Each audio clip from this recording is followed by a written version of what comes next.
Month 11 is where most entrepreneurs accidentally destroy their future. You've bootstrapped. You've hustled. You're checking your bank balance more than your analytics. Your product works. Your pitch is tight. You've got early traction. And then you get a job offer. Stable salary, benefits, no more uncertainty. You take it. 3 months later, your competitor, who started after you, raises $2 million. This isn't a story about bad luck. It's about a specific psychological pattern that makes entrepreneurs quit exactly when they're about to break through. And if you understand this pattern, you'll realize you're probably closer than you think. Stay with me. This will rewire how you see your current struggle. Let me show you what month 11 actually looks like in your brain.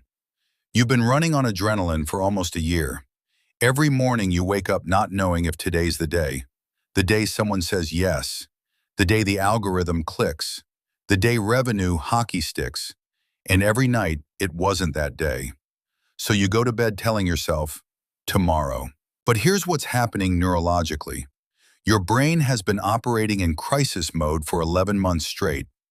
You're tired of making 200 decisions a day that don't change anything. Tired of explaining your vision to people who don't get it yet. And then something shifts. You stop seeing your startup as a project. You start seeing it as a threat. Not consciously, but your amygdala, the part of your brain designed to keep you alive, starts screaming, "This is dangerous. Resources are depleting. No guaranteed reward. Abort mission." Month 11 isn't just where startups die. It's where future versions of you disappear. And that's when the job offer appears, or the pivot idea, or the partnership that would change everything. Your brain isn't offering you options. It's offering you an escape route disguised as opportunity. Here's what nobody tells you about entrepreneurship. The hardest part isn't starting. It's not the competition.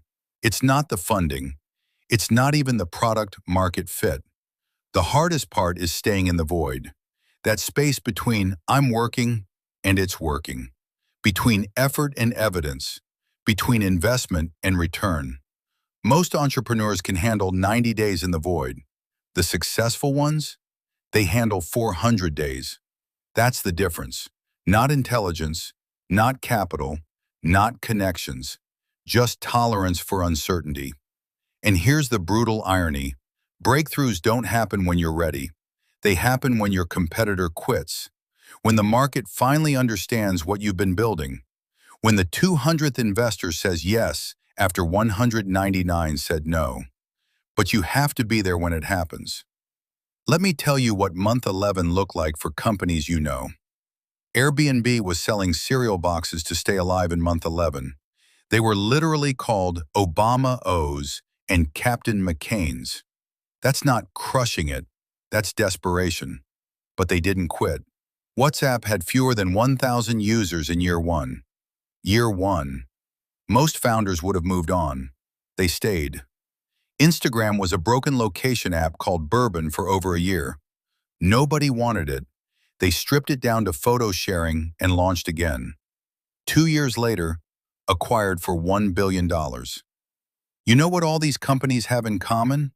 They stayed through month 11, and month 12, and month 18, and month 23, not because they were special, because they understood something you're just learning. Quitting feels like clarity. It feels like, finally, I'm making a smart decision.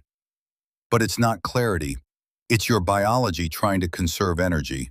Your brain doesn't care about your vision. It cares about survival. And survival says, go back to what's predictable. So here's the test. When you think about quitting, and you will, ask yourself this. Am I quitting because it's actually not working?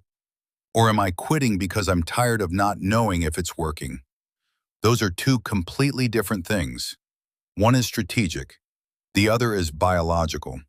Most entrepreneurs quit for the second reason and call it the first. Here's what changes everything. Breakthroughs aren't rewards for working hard. They're rewards for staying long enough that everyone else left. That's it. You're not competing against better ideas. You're competing against other people's tolerance for uncertainty, and most people's tolerance runs out around month 11. So if you're in month 11 right now, or month 6, or month 18, and you're thinking about quitting, here's what you need to understand. If you quit right now, you'll never know whether you were 30 days away or 3 years away. And that uncertainty will follow you into the next idea and the next one. Every time you start something new, you'll wonder, should I have just stayed? That question will haunt every future decision. So before you quit, make sure you're actually done, not just tired. Here's what I want you to do right now. Write down today's date.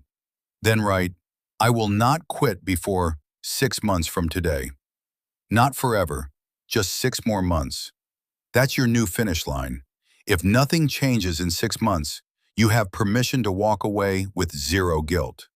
But right now, you're too close to quit. Drop a comment with your new deadline.